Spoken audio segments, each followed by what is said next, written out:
Coucou ma chérie.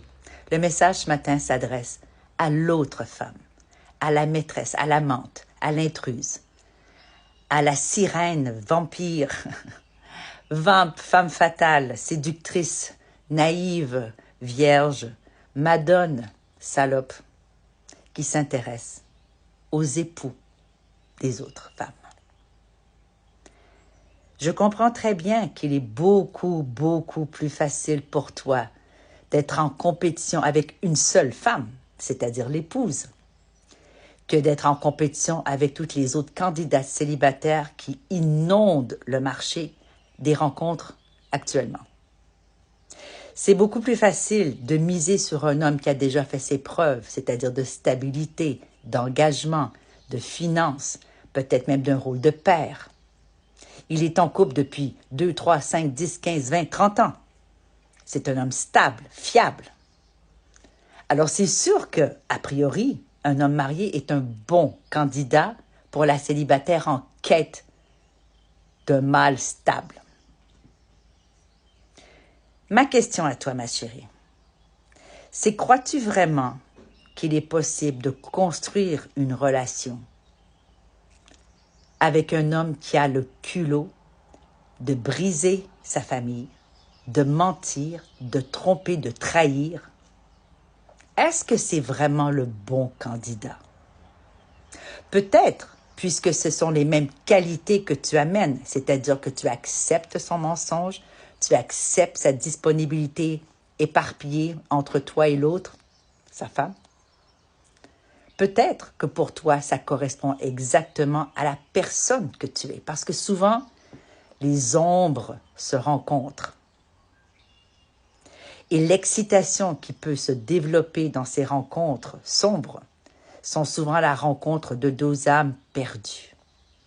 Alors je te dirais, ma chérie, regarde-toi bien dans le miroir et demande-toi, si ça arrivait à ta sœur, à ta mère, à ta copine, comment tu te sentirais?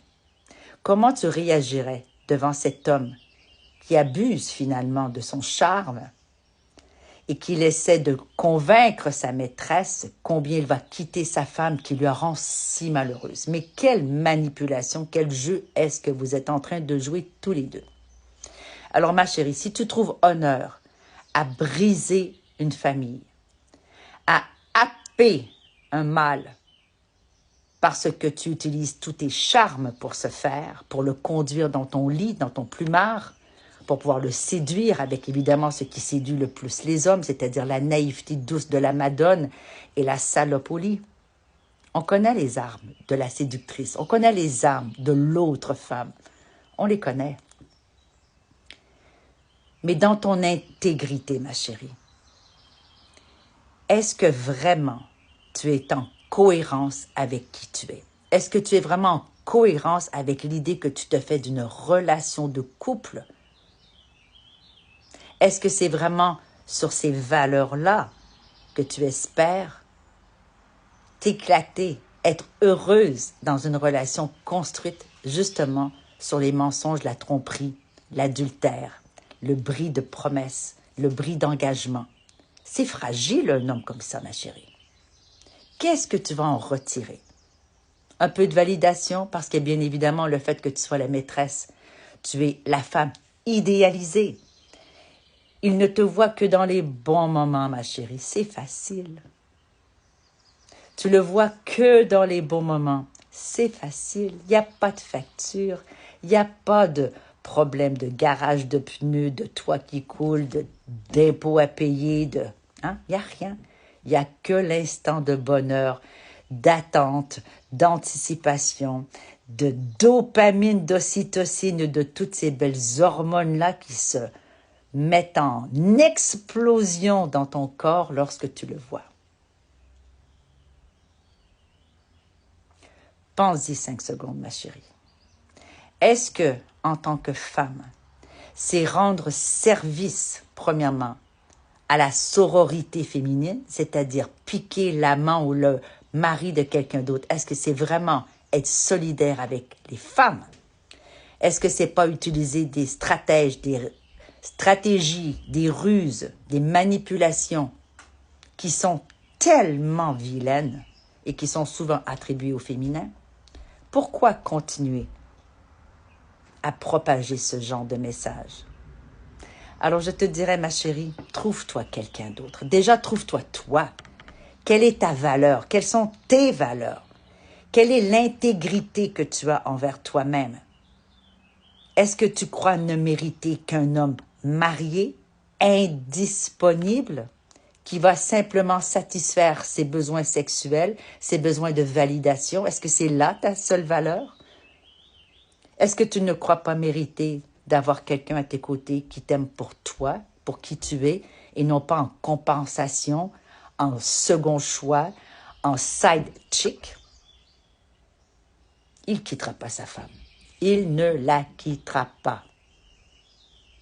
Et s'il la quitte et qu'il va vers toi, statistiquement, les relations qui naissent de l'adultère ont à peu près 2% de chance de durer sur le 18% de chance qu'il y ait quelque chose qui se développe.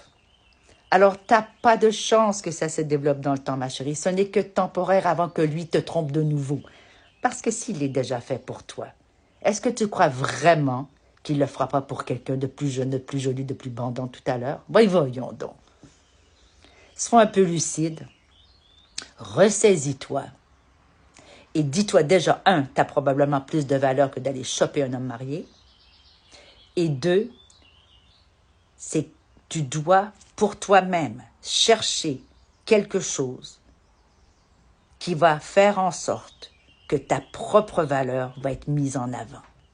Parce que être le deuxième choix, être la maîtresse, ça vaut pas grand-chose. Ça vaut pas grand-chose, ma chérie. Alors, femme amante, side chick, voleuse d'époux, change de dossier.